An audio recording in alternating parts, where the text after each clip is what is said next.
যারা আমার ভিডিওটা দেখছেন তারা ভিডিওটাকে লাইক করবেন, আর যারা আমার চ্যানেলটা রেগুলার দেখেন তারা চ্যানেলটাকে সাবস্ক্রাইব করবেন।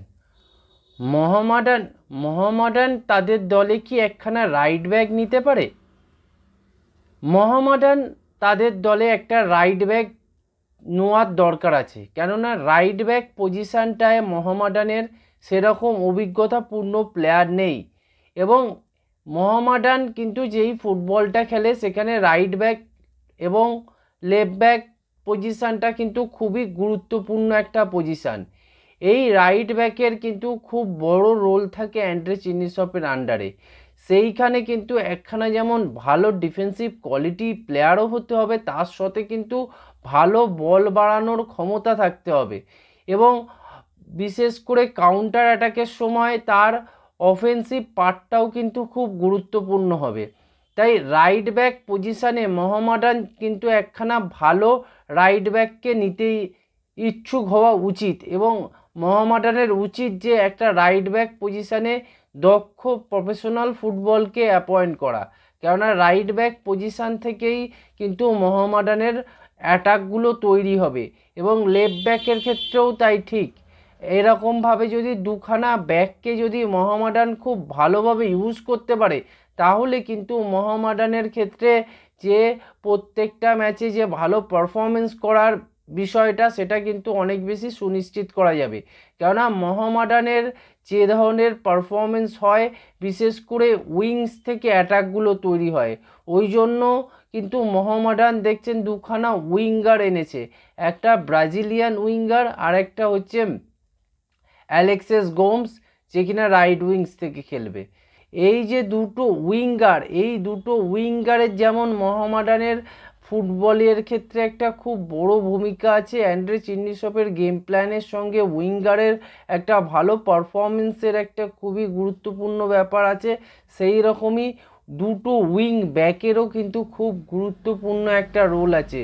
শুধু ডিফেন্স করলে হবে না, তাকে অফেন্সিভলিও অ্যাক্টিভ হতে হবে।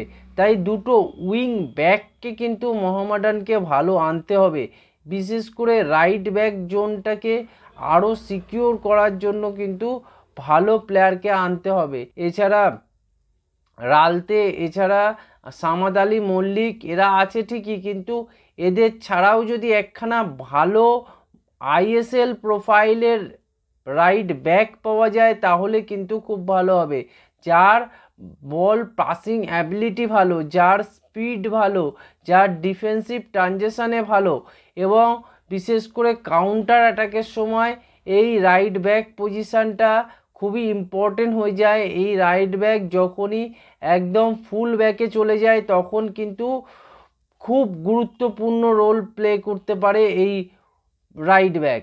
এবং ফুল ব্যাক উইঙ্গার হিসেবে যখন একদম অপোনেন্টের বক্সের সোজাসুজি চলে যাবে এবং লাইনের একদম ওপরের দিকে উঠে আসবে, তখন কিন্তু ডিফেন্সটা স্টেজ হবে, এবং ডিফেন্সটা স্টেজ হওয়ার ফলেই কিন্তু একখানা ফাঁকা জায়গা তৈরি হবে, সেখান থেকে কিন্তু মিডফিল্ডারের রোলটা অনেক ইম্পর্টেন্ট হয়ে যাবে, এবং সেখান থেকে গোল হওয়ার চান্সটা অনেক বেশি সুবিধা হয়ে যাবে।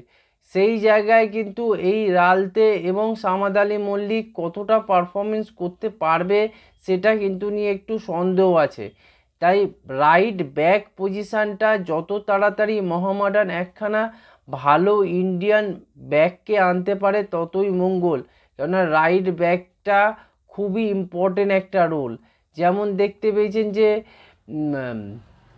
জয় গুপ্তা, এছাড়া মোহনবাগানের আশিস রায়, এই ধরনের যে প্লেয়ারগুলো আছে তারা কিন্তু রাইট ব্যাক পজিশানটায় খুবই কমফর্টেবল, এবং তাদের পারফরমেন্সের ওপরে কিন্তু মোহনবাগান এবং এই জয় গুপ্তার পারফরমেন্সের ওপরে তাদের টিমের কিন্তু একটা খুব ভালো একটা দিক কিন্তু ফুটে ওঠে, এবং তার জন্যই কিন্তু অনেক বেশি তারা অ্যাটাকে যেতে পারে।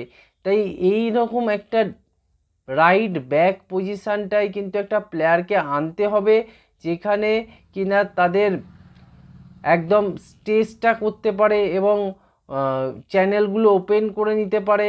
এই ধরনের প্লেয়ারকে কিন্তু দরকার ব্যাকে, কেননা ব্যাক যখনই ভালো হবে তখন তোমার গেম প্লে অটোমেটিক্যালি ভালো হয়ে যাবে। এবং মোহামেডান কিন্তু বিশেষ করে কাউন্টার অ্যাটাকের সময় এই উইঙ্গার এবং ব্যাকের একটা খুব বড় রোল থাকে। এরা কত তাড়াতাড়ি কাউন্টার অ্যাটাকটাকে ফিনিশ করতে পারছে এবং কত তাড়াতাড়ি বলকে ডেলিভার করতে পারছে, সেটা কিন্তু খুবই একটা বড় রোল থাকে। এই ব্যাকগুলোর কাছে কিন্তু এই জিনিসটা কিন্তু খুব একটা বিরাট রোল প্লে করে মোহামেডান। তাই তাদের ব্যাক জোনে যদি একখানা ভালো ব্যাক আনতে পারে, রাইট ব্যাক হোক লেফট ব্যাক হোক আনতে পারে, তাহলে কিন্তু মোহামেডানের জন্য খুব ভালো হবে। এই ছিল আজকের ভিডিও। আপনারা চ্যানেলটাকে সাবস্ক্রাইব করুন, ভিডিওটাকে লাইক করুন, ভিডিওটাকে শেয়ার করুন।